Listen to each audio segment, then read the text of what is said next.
So I did one thing, and because of this, suddenly everybody thought I'm become some kind of an enemy. But, family drama started, my mother started crying.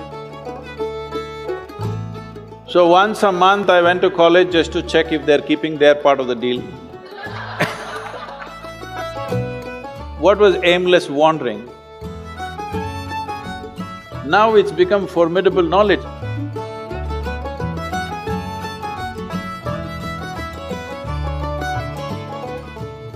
Speaking of schooling and parents and careers, right now we're in an age where there's so many different offbeat careers coming up. As YouTubers, we get this question all the time. How did you talk to your parents about it? How do we convince our parents about this really new career that we have? I want to ask you, if you had to convince your parents and tell them that this is what you… how did that discussion go? Did that happen where you had to sit them down and tell them that this is what I'm going to do for the rest of my life? I want to do YouTube now. Like, did that happen with you too? You're doing YouTube right now. Not everybody can be convinced about everything, okay? Some things are just done. So, just to give you an example, when I passed my 12th standard, at that time it was called PUC. After that, I decided I will educate myself, I don't want to go to college. This is a family where everybody is educated, not going to college is like sacrilege. At least today, there is a little more flexibility. Those days, it's like if you don't go to college, you're finished. Because now probably if you don't go to college, you may lose your lifestyle, but you won't lose your life. That was a generation, if you don't go to college, you lost your life, you're on the street, that's about it. So they were terrified of this. My father being a physician, he was just freaked about it.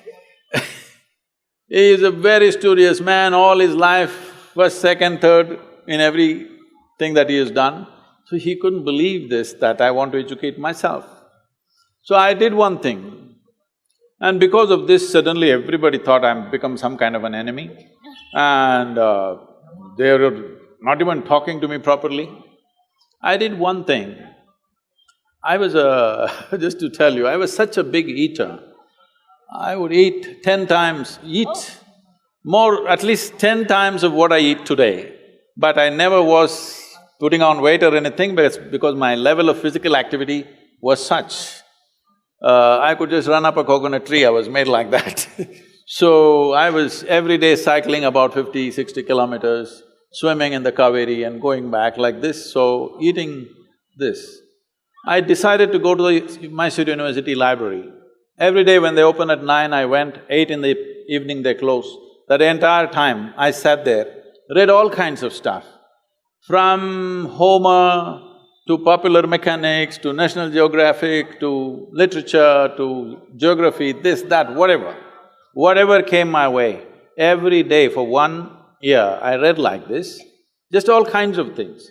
But the most important thing for me was, though I was such a huge eater at that time, this 1 year I went without a meal. Morning I ate as much as I could, breakfast at home, and I went there and sat there the entire day without a meal, which was a huge achievement for me, because without food I could stay.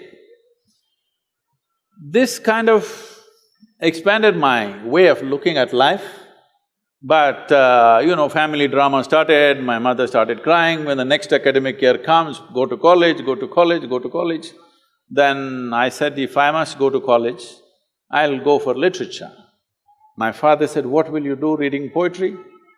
You must become a doctor. He has seat ready for me in the medical college, everything. I said, no. Then they said, okay, at least do engineering. Then I said, see, if I say I don't want to be a doctor, if you told me become a veterinary doctor, Ayurvedic doctor, at least a witch doctor, I would look at it. If I say no doctor, you say engineer, I'm not going to listen to this. Your problem is society, your problem is not me. So I just went for literature, and these 3 years, I went there in the beginning and they all had ready-made notes, the teachers, they would read. and everybody writing down. Those days fountain pens, kara kara kara kara, it makes noise, it just irritated me. I said, I don't want to listen to this kara kara noise. I gave them a suggestion. If you give that notes wherever you got it, we will photocopy it and give it back to you. We don't have to come, you don't have to come. Then if I'm there, I'll ask 100 questions. So they didn't like it, then I made a deal with all the teachers that they'll give me attendance. That was my only concern. So once a month I went to college just to check if they're keeping their part of the deal. My life is so similar. So I explored the geography of Mysore district in such a way, every village track, every hill that is there, every little bird nest, whatever is there, everything I paid attention, just wandering aimlessly. But today, like when I went for the Rally for Rivers board where all the top experts are there, some questions came up and I just telling them casually, they said, Sadhguru, how do you know all this? I said, what was aimless wandering? Where I paid absolute attention to everything, from a worm to an insect to anything and everything I paid attention. Now it's become formidable knowledge. I never intended to learn anything, I just paid attention because it was life. And this is all it takes.